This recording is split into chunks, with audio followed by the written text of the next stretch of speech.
ಹೋರಾಟ ಎಲ್ಲಿವರೆಗೆ ಹೋರಾಟ ಸರ್ಕಾರಿ ವೈದ್ಯಕೀಯ ಕಾಲೇಜ್ ಆಗಲೇಬೇಕು ಸರ್ಕಾರಿ ವೈದ್ಯಕೀಯ ಕಾಲೇಜ್ ಆಗಲೇಬೇಕು ನಾನು ಕೂಡ ಬಹಳ ಸ್ಪಷ್ಟವಾಗಿ ನನ್ನ ವೈಯಕ್ತಿಕ ಅಭಿಪ್ರಾಯ ವ್ಯಕ್ತಪಡಿಸ್ತೀನಿ PPP ಮಾಡೆಲ್ ಮೇಲೆ ಮಾಡ್ತಕ್ಕಂಥದ್ದು ಮೊದಲೇ ಮಾಡಬೇಕಾಗಿತ್ತು ಇಡೀ ರಾಜ್ಯದಲ್ಲಿ ಯಾವುದೂ PPP ಮಾಡೆಲ್ ಮಾಡಿಲ್ಲ ಆದರೆ ಬಿಜಾಪುರಕ್ಕೆ ನೀವು PPP ಮಾಡೆಲ್ ಮಾಡ್ತಾ ಇದ್ದರೆ ಇದು ನನ್ನ ವೈಯಕ್ತಿಕ ಅಭಿಪ್ರಾಯ ಮೇರೆಗೆ ಇದು ಜನರಿಗೆ ಸಹಾಯ ಆಗೋದಿಲ್ಲ ಜನರಿಗೆ ಪುನಃ ಶೋಷಣೆ ಆಗ್ತದೆ ದಯಮಾಡಿ ಸರ್ಕಾರ ಈ ಪ್ರಸ್ತಾವನೆಯನ್ನು ಕೈ ಬಿಡಬೇಕು ಅಂತೇಳಿ ಸರ್ಕಾರದ ಒಬ್ಬ ಸಚಿವನಾಗಿ ನಾನು ವಿನಂತಿ ಮಾಡ್ತೀನಿ ಜಿಲ್ಲಾ ಒಬ್ಬ ಶಾಸಕನಾಗಿ ಮಾನ್ಯ ಮುಖ್ಯಮಂತ್ರಿಗಳಿಗೆ ನಿವೇದನೆ ಮಾಡ್ಕೊಳ್ತೀನಿ ಮುಂದೆ ಬರ್ರಿ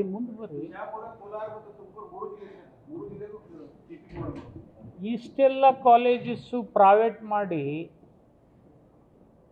ಯಾವ ಕಾಲೇಜು ಏಮ್ಸ್ ಸ್ಟ್ಯಾಂಡರ್ಡ್ನಲ್ಲಿದೆ ಅಂಥ ಕಾಲೇಜಿಗೆ ನೀವು PPP ಮಾಡೆಲ್ ಮಾಡೋದು ಸೂಕ್ತ ಅಲ್ಲ ನೀವು ಬಾಗಲಕೋಟೆಗೆ ಬೇಕಾದರೆ PPP ಮಾಡೆಲ್ ಮಾಡ್ಬೋದು ಯಾಕಂದರೆ 30 ಎಕರೆ ಜಮೀನಿದೆ 35 ಎಕರೆ ಇದೆ ಅವ್ರಿಗೆ ಅಲ್ಲಿ ಬೇಕಾದರೆ ಮಾರಿಡಿದ್ರೆ ನಡೀತದೆ ಇಲ್ಲಿ 126 30 ಎಕರೆ 40 ಇರ್ಬೋದು ಈಗ ಹೆಚ್ಚು ಕಡಿಮೆ 140 ಎಕರೆ ಜಮೀನು ಇಟ್ಕೊಂಡು ಇಲ್ಲಿ ಮೆಡಿಕಲ್ ಕಾಲೇಜ್ ನಡೀತಕ್ಕಂಥ ಎಲ್ಲ ಸವಲತ್ತುಗಳನ್ನು ನಾನೇ ಒಬ್ಬ ಸಚಿವನಾಗಿ ಸೃಷ್ಟಿ ಮಾಡಿದ್ದೆ ಒಂದು ಟ್ರೋಮಾ ಸೆಂಟರ್ ಮಾಡಿದ್ದೆ ಅದಕ್ಕೂ ಕೂಡ ಸಿಬ್ಬಂದಿ ಕೊಡಲಿಲ್ಲ ಅನುದಾನ ಕೊಡಲಿಲ್ಲ ನಾನು ಕ್ಯಾಬಿನೆಟ್ನಲ್ಲಿ ಪ್ರತಿ ಬಾರಿ ಧ್ವನಿ ಎತ್ತಾ ಇದ್ದೀನಿ ಅಲ್ಲಿಂದ ಕ್ಯಾನ್ಸರ್ ಸೆಂಟರ್ ಮಾಡಿದೆ ಆಂಕಾಲಜಿ ಸೆಂಟರು ಅದನ್ನು ಅರ್ಧಕ್ಕೆ ಕೈ ಬಿಟ್ಟಿದ್ದಾರೆ ಇದು ಕೂಡ ನನಗೆ ನೋವಿದೆ ಸೂಪರ್ ಸ್ಪೆಷಾಲಿಟಿ ಬಿಲ್ಡಿಂಗು 300 ಬೆಡ್ಡಿನ ಸೂಪರ್ ಸ್ಪೆಷಾಲಿಟಿ ಹಾಸ್ಪಿಟಲ್ ಕಟ್ಟಿಟ್ಟಿದ್ದೀವಿ ಮಾಡ್ಯುಲರ್ OTಗಳನ್ನು ಮಾಡಿದ್ದೀವಿ ಅದನ್ನು ಕೂಡ ಇವತ್ತು ರಾಜ್ಯದ ಜಿಲ್ಲೆ ಜನರಿಗೆ ಉಪಯೋಗ ಆಗದೆ ಇರತಕ್ಕಂಥ ಸ್ಥಿತಿ ಇಟ್ಟಿದ್ದಾರೆ ಇದ್ರ ಬಗ್ಗೆ ನನಗೂ ನೋವಿದೆ ತಾವು ಬರಿಬೋದು ಹಾಗೆ ಹೇಳಿದಾಗ ಶರಣ್ ಪ್ರಕಾಶ್ ಯಾಕೆ ಮಾನ್ಯ ಮುಖ್ಯಮಂತ್ರಿಗಳೇ ಮುಂದಿರ್ತಾರೆ ಉಪಮುಖ್ಯಮಂತ್ರಿಗಳೇ ಇರ್ತಾರೆ ಅಲ್ಲ ಸರ್ ಇದು ದೊಡ್ಡ ರಾಜಕೀಯ ಹಿತಾಸಕ್ತಿ ಅದನ್ನು ಜನರು ಪತ್ರಿಕೆಯಲ್ಲಿ ಪ್ರತಿಕ್ರಿಯೆ ವ್ಯಕ್ತಪಡಿಸ್ತಾ ಇದ್ದಾರೆ ನಾನು ಆ ರೀತಿಯೂ ಹೇಳೋದಿಲ್ಲ ಬೇಸಿಕಲಿ ನಾವು ಹಿಂದೆ ಯಾವುದೇ ಮುಖ್ಯಮಂತ್ರಿಗಳಿದ್ದಾಗೂ ಕೂಡ ಬಿಜಾಪುರ ಮೆಡಿಕಲ್ ಕಾಲೇಜ್ ಆಗಬೇಕು ಅಂಥೇಳಿ ಮನವಿ ಮಾಡ್ಕೊಂಡಿದ್ವಿ ಕೇಂದ್ರ ಸರ್ಕಾರಕ್ಕೂ ಕಡೆಗೆ ನೀವು ರಾಜ್ಯ ಸರ್ಕಾರ ನಿಮ್ಮ ಮೆಡಿಕಲ್ ಕಾಲೇಜ್ ಮಾಡದೇ ಇದ್ದರೆ ಏಮ್ಸ್ ಬಿಜಾಪುರ ಕೊಡಿ ಅಂತೇಳಿ ಕೂಡ ನಾವು ಹೇಳಿದ್ವಿ ಆದರೆ ಇನ್ನು ಜಿಲ್ಲಾ ಸಂಸದರು ಕೂಡ ನಾನು ಅವರಲ್ಲಿ ವಿನಂತಿ ಮಾಡ್ಕೊಳ್ತೀನಿ ಅವರು ಧ್ವನಿ ಎತ್ತಿ ಗೋಳಗುಮುಟ್ಟ ಹತ್ರ ಕಟ್ಟೋಕ್ಕಾಗಂಗಿಲ್ಲ ಅಟ್ಲೀಸ್ಟ್ ಏನು ಸರಿ ಒಂದು ತಂದು ಕೊಟ್ಟರೆ ಸಾಕು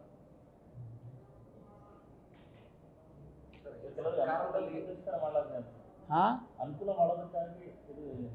ಅದ್ರ ಬಗ್ಗೆ ನಾನು ಅಭಿಪ್ರಾಯ ವ್ಯಕ್ತಪಡಿಸೋದಿಲ್ಲ ನಮ್ಮ ಆಸೆ ಬಿಜಾಪುರ್ಗೆ ಒಂದು ಮೆಡಿಕಲ್ ಕಾಲೇಜ್ ಆಗಬೇಕನ್ನೋ ಉದ್ದೇಶ ಇಷ್ಟೇ ನಮ್ಮ ಜನ ಒಂದು ಭ್ರಮೆಯಲ್ಲಿದ್ದಾರೆ ಏನಾರೇ ಒಂದು ಆಕ್ಸಿಡೆಂಟ್ ಆದರೆ ಸಾಂಗ್ಲಿಗೆ ಹೋಗೋದು ಶೋಲಾಪುರ್ಗೆ ಹೋಗೋದು ಮಿರಜ್ಗೆ ಹೋಗೋದು ಮಾಡ್ತಾರೆ ಇದು ತಪ್ಪಬೇಕು ಅನ್ನೋದೇ ಉದ್ದೇಶದಿಂದ ನಾವು ಇಲ್ಲಿ ಮೆಡಿಕಲ್ ಕಾಲೇಜ್ ಮಾಡಬೇಕು ಅಂತೇಳಿ ನಾನು ಹೆಲ್ತ್ ಮಿನಿಸ್ಟರ್ ಆಗಿದ್ದಾಗ ಪ್ರಪೋಸ್ ಮಾಡಿದ್ದೆ ಆದರೆ ದುರ್ದೈವಶ ನನಗೆ ಸಹಕಾರ ಸಿಗಲಿಲ್ಲ ನಮ್ಮ ಜಿಲ್ಲಾ ಶಾಸಕರಿಂದ ಸಚಿವರಿಂದ ಅಫ್ಕೋರ್ಸ್ ಇದು ನೋಡೋಣ ಹಣೆ ಬರ ನಾವಂತರೂ ಇವತ್ತಿಗೂ ಅದೇ ಪ್ರಯತ್ನದಲ್ಲಿದ್ದೀವಿ ಆಸಂಗಿಯವ್ರು ಏನಾರೇ ವಿಶೇಷ ಪ್ರಯತ್ನ ಮಾಡಿದರೆ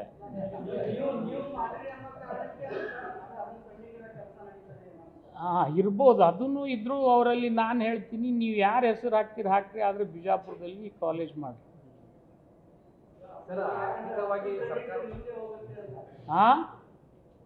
ಆ ಕ್ರೆಡಿಟ್ ಸಲುವಾಗಿ ನಾನು ಎಂದೂ ಬಡದಾಡಿಲ್ಲ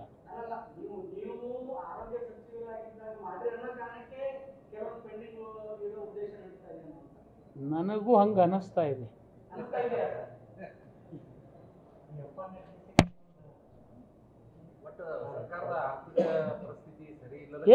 ಆರ್ಥಿಕ ಪರಿಸ್ಥಿತಿಗೆ ಇದಕ್ಕೇನು ಸಂಬಂಧ ಇಲ್ಲ ಇದು ಜಿಲ್ಲೆಗೊಂದು ಮೆಡಿಕಲ್ ಕಾಲೇಜ್ ಮಾಡ್ತೀವಿ ಅಂತ ಹೇಳಿ ನಮ್ಮ ಮ್ಯಾನಿಫೆಸ್ಟೋನಲ್ಲೇ ಹೇಳ್ಕೊಂಡಿವಿ ನಾವು ಈಗ ಯಾಕೆ PPP ಬೇಕು ಅವೆಲ್ಲ ಬೇಡ ಸಂಘರ್ಷಕ್ಕೆ ನಾನು ಹೋಗೋದಿಲ್ಲ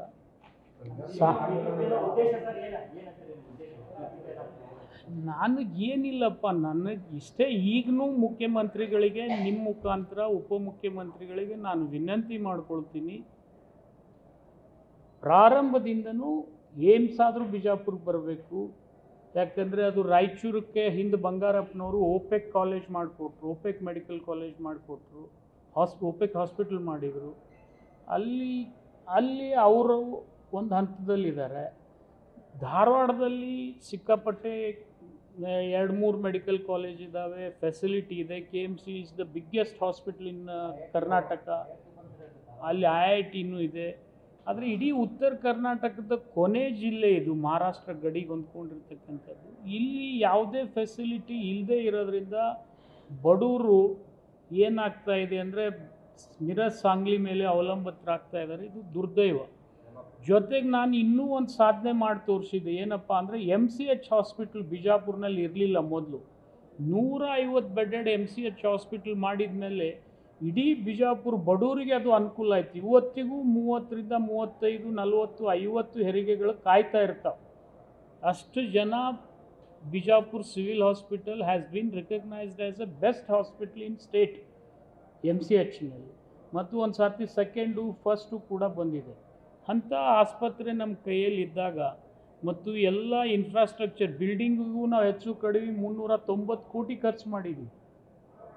ಮತ್ತು ಕಾಲೇಜ್ ಮಾಡೋಕ್ಕೆ ನರ್ಸಿಂಗ್ ಕಾಲೇಜ್ ಕೂಡ ನಾನು ಮಾಡಿದ್ದೀನಿ, ಪ್ಯಾರಾಮೆಡಿಕಲ್ ಕಾಲೇಜಸ್ ಮಾಡಿದ್ದೀನಿ ಸಿವಿಲ್ ಹಾಸ್ಪಿಟಲ್ನಲ್ಲಿ. ಇನ್ನು ನೀವು ಮೆಡಿಕಲ್ ಕಾಲೇಜ್ ಮಾಡದೇ ಇದ್ದರೆ ನಿಮ್ಮ ಮುಖಾಂತರ ಜಿಲ್ಲಾ ಉಸ್ತುವಾರಿ ಮಂತ್ರಿಗೂ ವಿನಂತಿ ಮಾಡ್ಕೊಡ್ತೀನಿ. ಅದು ನೀವು ಬೇರೆ ಮತ್ತು ನನಗೆ ಅವರಿಗೆ ಸಂಘರ್ಷಕ್ಕೆ ಒಯ್ಬೇಡ್ರಿ, ನೀವು ಅವ್ರಿಗೆ ಕೇಳ್ರಿ. ನಾನು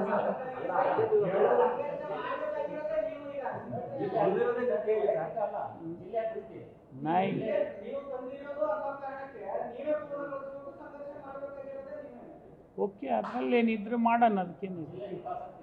ಜಿಲ್ಲಾ ಹಿತಾಸಕ್ತಿಗೆಲ್ಲ ನಾನು ಕ್ಯಾಬಿನೆಟ್ನಲ್ಲಿ ಭಾಳ ಸರ್ತಿ ಹೇಳಿದ್ದೀನಿ, ಬಿಜಾಪುರ ಮೆಡಿಕಲ್ ಕಾಲೇಜು ಭಾಳ ಅನಿವಾರ್ಯ, ಅವಶ್ಯಕತೆ ಎರಡೂ ಇದೆ. ಮತ್ತು ಇನ್ನೊಂದು ನಿಮ್ಗೆ ಆಶ್ಚರ್ಯ ಸಂಗತಿ ಹೇಳ್ಬೇಕಂದ್ರೆ ಅದಕ್ಕೆ ನೀರಿನ ಕೊರತೆ ಕೂಡ ಇಲ್ಲ. ತಾಸ್ಬೋಡಿ ನೀರನ್ನೇ ನಾನು ಒಯ್ದು ಸಿವಿಲ್ ಹಾಸ್ಪಿಟಲ್ಗೆ ಡಂಪ್ ಮಾಡಿದ್ದೀನಿ. ಮತ್ತು ಅಲ್ಲಿ ಒಂದು ಮಾಡರ್ನ್ ಗಾರ್ಡನ್ ಕೂಡ ಮಾಡಿಕೊಟ್ಟೀನಿ. ನಾನು ಹೆಚ್ಚು ಕಡಿಮೆ 3ರಿಂದ 4 ಕೋಟಿ ಖರ್ಚು ಮಾಡಿ ಒಂದು ಗಾರ್ಡನ್ ಮಾಡಿಕೊಟ್ಟೀನಿ.